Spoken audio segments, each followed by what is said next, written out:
Under our constitutional system, my power as president is wisely limited. But there are some areas where my power is absolute. I have fantasized, don't get me wrong, but that what if we could just be China for a day? I mean, just one day, where we could actually, authorize the right solutions. And I do think there is a sense of that on everything from the economy to environment. See, Hitler had the right solutions. Mussolini had the right solutions in his mind. Stalin had the right solutions, and those pesky intellectuals in the Soviet Union stood between the wonderful supreme leader of the Soviet Union, Joseph Stalin, and the right solutions. So he carted them off to work camps and death camps. Hitler had the right solutions for the Germans and the German people, and he of course was loud, filled with testosterone and rage, and so a man like he could never rise again in America. But a bumbling liberal like Woody Allen, crypto-fascist, or Thomas Friedman, Woody Allen, see, they can rise. See, they can say it, and you'll believe it because they're nice guys. After all, Woody Allen sits in bars on the Upper East Side. He's accessible. Thomas Friedman has an $11 million house near the CIA headquarters where he entertains the dictators of Saudi Arabia and China. And so they're not like you and I. They know more than you do.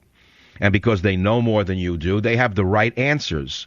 You peasant, have no answers whatsoever. You know nothing. Well, here it comes again. The failed governor of Massachusetts, Deval Patrick, another Obama, Deval Patrick, said in a speech at a law school forum that opposition to Obama is almost seditious.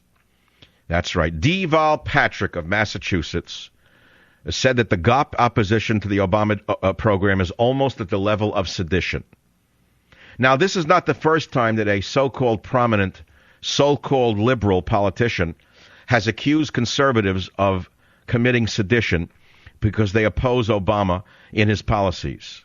The fact of the matter is the liberals are now lining up a chorus in order to give Obama absolute power to do the right thing, which is to ban opposition, which is to ban any kind of seditious talk, which would be any kind of talk that he doesn't agree with.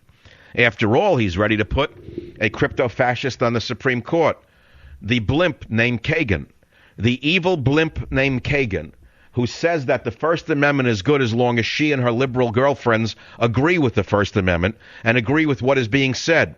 But if she and her Klavan do not agree with what is being said, she and her Klavan would like to see absolute power stop certain speech and certain talk.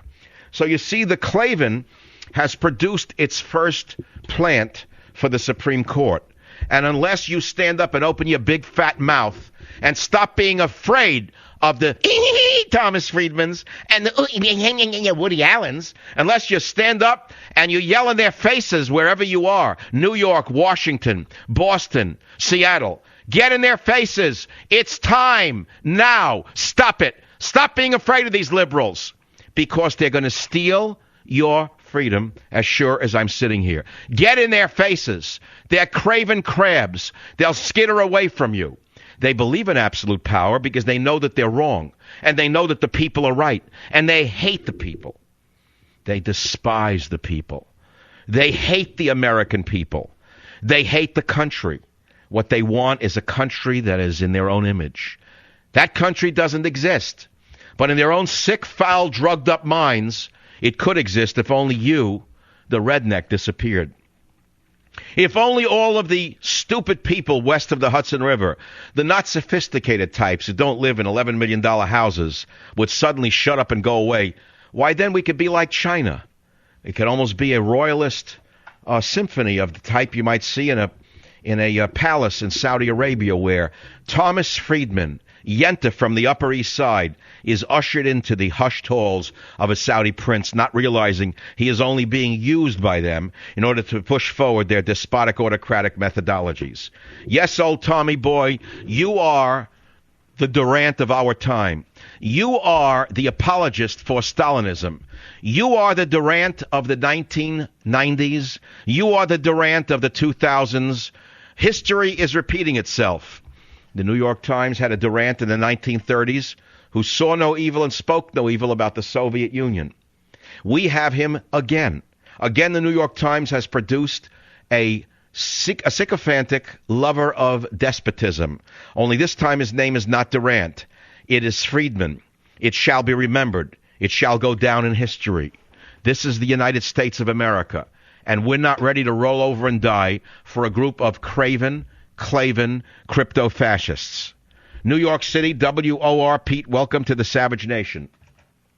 Oh, this sanctimonious, smarmy, pedantic charlatan-in-chief has got me so riled up. I mean, how could this idiot? Listen, you're hitting the nail on the head. He hates this country. He grew up as a radical hating this country, and he wanted to work within the system to change it. How could he have not, on day one, have called out the Army Corps of Engineers? This is not a ship that's leaking. This is a rupture. Because if you accept that he is not incompetent, but quite deliberate in his decisions, you will recognize that the craven, claven, crypto-fascist regime that we are living through actually wanted the spill to get worse in order to make certain that the United States government, meaning Barack Hussein Obama, Inc., takes over the oil industry. Does that fit your theory? Then he has to be impeached today. I mean, if that's true, this guy... Well, I didn't say it's true. We're allowed to discuss it because we're not yet living in Thomas Friedman's America. That's with a capital C. 1-800-449-8255. What about all you Vietnam vets who fought the communists? Some of you who are sitting injured listening to this show. You know what communism is. You've seen the bodies. You remember them laying in graves in the perfume city of Hue. You saw what the communists did to the intellectuals who opposed the North Vietnamese. How do you feel today?